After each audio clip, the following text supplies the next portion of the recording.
ఈ న్యూక్లియర్ సైట్లంతా ధ్వంసం చేసినాక మనం ఎందుకు సైలెంట్గా ఉండాలి అన్న ఇది ఇరాన్లో ఉంది. అందుకని ఇప్పుడు ఏం చేస్తున్నారంటే ట్రంప్ని టార్గెట్ చేయాలి అనేది ఒక ప్లాన్. ఆల్రెడీ ఇంతకు ముందు కూడా హెచ్చరించారు ఇరాన్ ప్రభుత్వం, మా దేశం మీదకి దాడికి వస్తే మేము స్లీపర్ సెల్ టెర్రర్ గ్రూప్స్ అంటారు వాటిని, ఈ స్లీపర్ సెల్ టెర్రర్ గ్రూప్స్ని మేము చేస్తామని చెప్పి వాళ్ళు చాలా మంది మాట్లాడారు అనమాట. అట్లాగే ముందు నుంచి కూడా అమెరికాలో ఏంటంటే యాంటీ ఇస్లాం ట్రెండ్ అనేది అమెరికాలో ముందు నుంచి కూడా స్ట్రాంగ్గా ఉంటుంది. ట్రంప్ ముఖ్యంగా 2017లో ఇస్లాం హేట్ని ఆయన పెంచి పోషించాడని చెప్తారు. దాదాపు 7 కంట్రీస్ నుంచి ఇస్లాం కంట్రీస్ నుంచి ఎవరు రాకూడదని లాస్ట్ టర్మ్లోనే ఆయన బ్యాన్ విధించాడు. సో ట్రంప్ ముందు నుంచి కూడా ముస్లింలకు వ్యతిరేకి అనే ఒక అభిప్రాయం అయితే ఉంది. ఈ నేపథ్యంలో మొన్న ఓఐసి అంటారు, ఆర్గనైజేషన్ ఆఫ్ ఇస్లామిక్ కోఆపరేషన్ అని, దాంట్లో 57 ముస్లిం దేశాలు ఉన్నాయి. వాళ్ళందరూ కూడా దీన్ని ఖండించారు. పాకిస్తాన్ కావచ్చు, టర్కీ కావచ్చు, యుఏఈ కావచ్చు, ఒమన్ కావచ్చు, ఇరాక్ కావచ్చు, ఖతర్ కావచ్చు, వీళ్ళందరూ అమెరికాకు అనుకూలంగా ఉన్న వాళ్ళు కూడా అమెరికా దాడిని ఖండించారు. ఎందుకంటే ఇప్పుడు మొత్తం ముస్లిం దేశాల్లో ఒక అభద్రతా భావం అనేది వచ్చింది. వాళ్ళకి ఇరాన్ ఉండడం వల్ల అమెరికాతో కొంత బార్గెనింగ్ పవర్ అనేది ఉంటుంది. మనకి జిజక్ అనే ఒక ఫిలాసఫర్ ఏమంటాడంటే, భగత్ సింగ్ ఉండడం వల్లే గాంధీ బ్రిటిష్ వాళ్ళతో కొంత స్ట్రాంగ్గా కొంత బార్గెనింగ్ చేయగలిగాడని. అంటే మీరు నాతో డీల్ చేయకపోతే మీరు భగత్ సింగ్ బ్యాచ్తో డీల్ చేయాల్సి ఉంటుంది అనేది ఒక రకంగా బెదిరించాడు బ్రిటిష్ వాళ్ళని. అంటే వైలెన్స్ని గాంధీ కూడా ఉపయోగించుకున్నాడు ఇండైరెక్ట్గా అని స్లవై జిజక్ ఆయన ఒక థియరీ చేశాడు. అది వాస్తవం కూడా. ఎందుకంటే చాలాసార్లు మీరు నా మావోయిస్టుల తరఫున నిలబడే పౌరకుల సంఘాల మేధావులకి ఎందుకు వెయిట్ వస్తుందంటే, మీరు మాతో డీల్ చేయకపోతే మీరు మావోయిస్టులతో డీల్ చేయాలి అని ప్రభుత్వాన్ని ఒక రకంగా వాళ్ళు బెదిరించడం అనేది జరుగుతుంటుంది.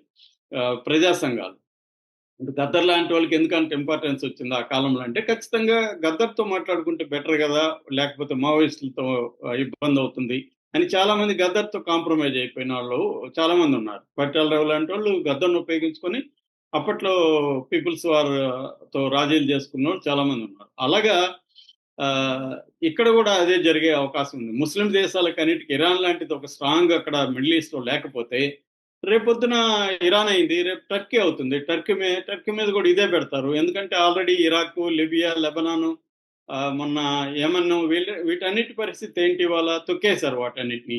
ఇప్పుడు ఉన్నది ఒకే ఒక ఫోర్సు ఇరాన్ కూడా తొక్కేస్తే ఏమవుతుంది, మొత్తం అక్కడ వెస్ట్ ఏషియా కావచ్చు, మిడిల్ ఈస్ట్ కావచ్చు, అన్ని దేశాలు కూడా భయంతో బతకాల్సిన పరిస్థితి, లొంగిపోయి ఇజ్రాయెల్కి, అమెరికాకి లొంగిపోయి బతకాల్సిన పరిస్థితి.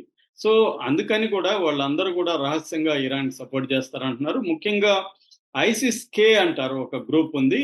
మామూలుగా ఐసిస్ అంటే Islamic state of Iraq and Syria.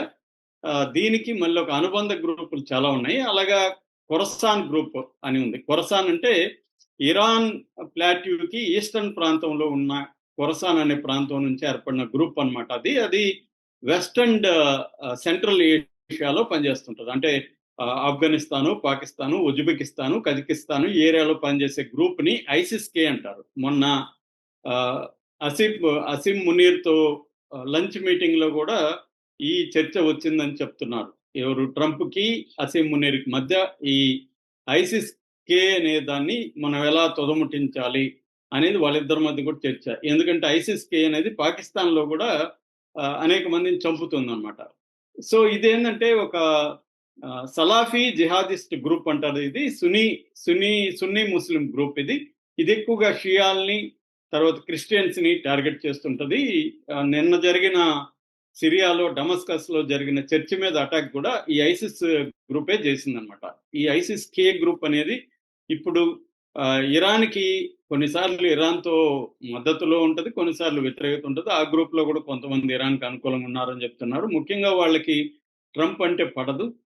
So ట్రంప్ని చంపడానికి ఈ గ్రూపు ఇప్పుడు బయలుదేరబోతుందని చెప్తున్నారు.